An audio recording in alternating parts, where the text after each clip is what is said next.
you're going to get a divorce. You're going to be divorced from him. And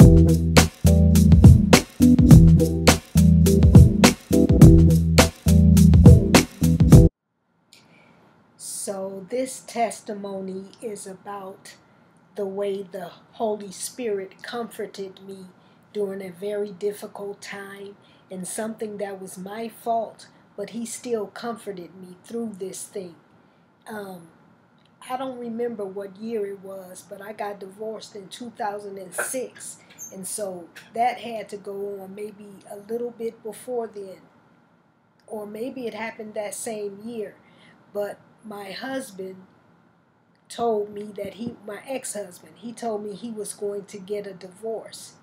And the reason why he got the divorce, like I said, I'm going to leave that to myself anyway. He was getting a divorce. And when I found out that he was getting a divorce, I just started bawling. I started crying. I was getting emotional. I just had to stay around him. I just had to stick around him because normally what was going on is I was rejecting him. I couldn't allow him to get close to me just for whatever reason. It wasn't him, it was me. I couldn't let anyone get close to me. So with him, I did that, and he was getting tired after 9 years. He wants a divorce.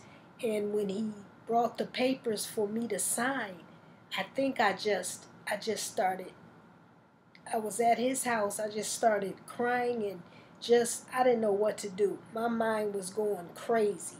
And so when I got home, I remember when I got home, I stood against my bathroom wall at the side of my bathroom, and I had my head up against the wall, and I was just I was just crying and crying profusely.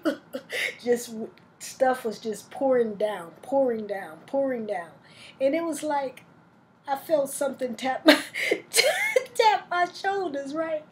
And I'm I'm like, and he tapped my shoulder.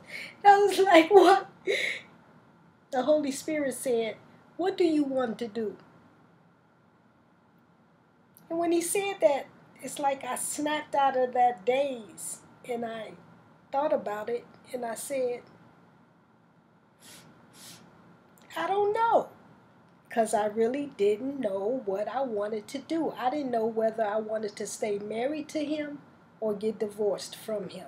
I didn't know, and I was standing in lingual for a whole bunch of years, and he just got tired, so it was time to put up or shut up.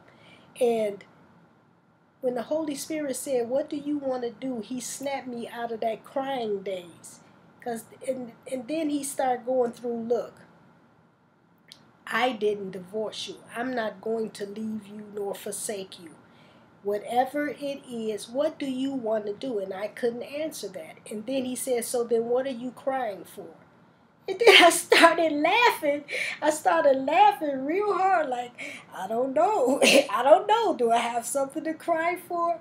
And at that moment, God showed me I'm not dependent on anyone. Now, my husband had good reason to divorce me. It was nothing. We ain't going through all that. Y'all trying to be nosy, no. But anyway, the point was, how was I going to react? That was the point. The point at that time was my reaction to that happening to me. And God wanted me to know that just be cool. Just be cool. Just be cool. You're all right. I've never left you. I'm not going to forsake you. I'm not going to leave you. I have good plans for you in your life, and your life is going to go on whether he decides to stay with you or not. And so after he did that, so then, just another little excerpt from this. The night before we had our court date, I was praying in tongues because I had heard a minister, talking about praying in tongues, and you get revelation when you pray in tongues. And I don't know whether I still believe that. But anyway, I was praying in tongues.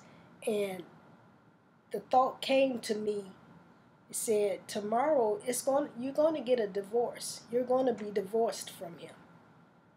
And after I heard that, I stopped crying. I got up off my knees and I was like, okay. I said, I got you. I got you. In other words, God was slowly leading me up to, he was preparing me for what was going to happen. And he wasn't, he was just preparing me for it. And the whole issue was, how was I going to take that? Was I going to fall down and fall, or like Andrew Womack says, fall apart like a $2 suitcase? Or are you going to know that I am with you, protecting you, and doing all things well for you now? And that's what I had to do. So anyway, we went to court.